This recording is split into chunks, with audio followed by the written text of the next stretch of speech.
So Helshire Beach is where people would go to swim, but there's also one of the things in Jamaica at the time was called crabbing. So it's just getting crabs that you eat.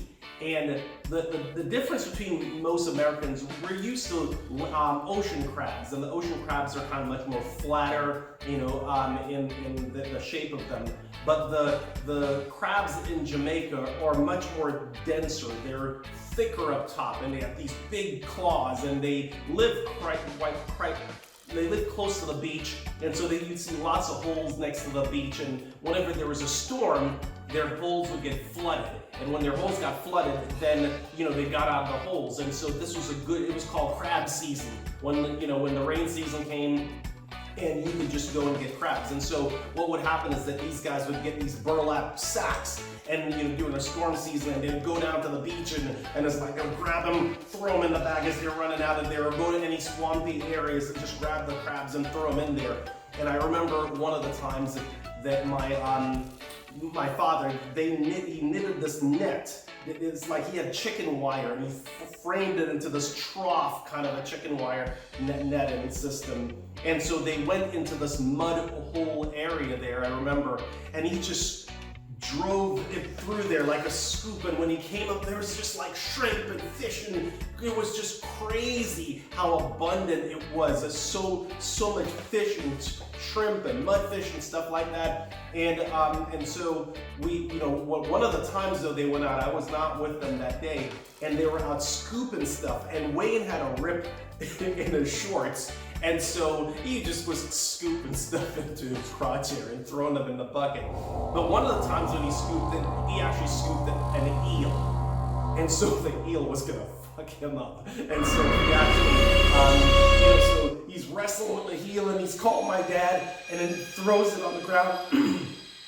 My dad chopped with a machete, because all Jamaicans had machetes back then. So he chopped it up, and then before you know it, that eel was hanging on the line, drying out, and we also ate them. But what I remember about that time was just the abundance of seafood, because back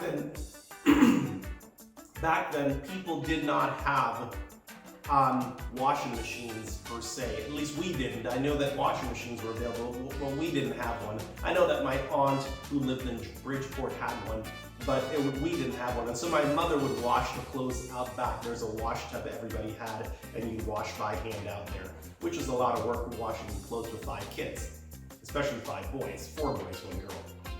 But I remember that tub, and it was a really good sized tub. I remember that my father, when they would go fishing, they'd come in and they'd throw all the crabs in shrimp, and the crabs, there'd be so many of them that they're trying to climb out of that area there. And they're pushing them back down in there while they have a pot on the stove boiling so that they can put the crabs in there.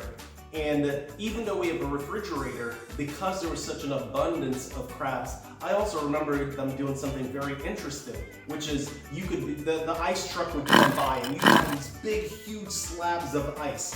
And then what you would do is you would dig a hole, and then you would put sawdust around there, I guess as an insulator, and then you drop that block of ice in there, and then you cover the whole thing up and bury it. And that actually kept the ice from melting, which is very interesting back then. Now I know it probably was because of the insulation that did that. But those are some of the stories that I remember back at 49 Miami Drive in Independence City. One of the other things that I remember was that Wayne, my brother, he was a phenomenal swimmer. And so he would go out anytime we'd go to the beach, which we ventured a lot because it was very close to our home. You would just see a little dot of him that's out there, because he'd be so far out there and just completely fearless. And so we had lots of beach adventures out there, and I'll tell you about that in our next episode.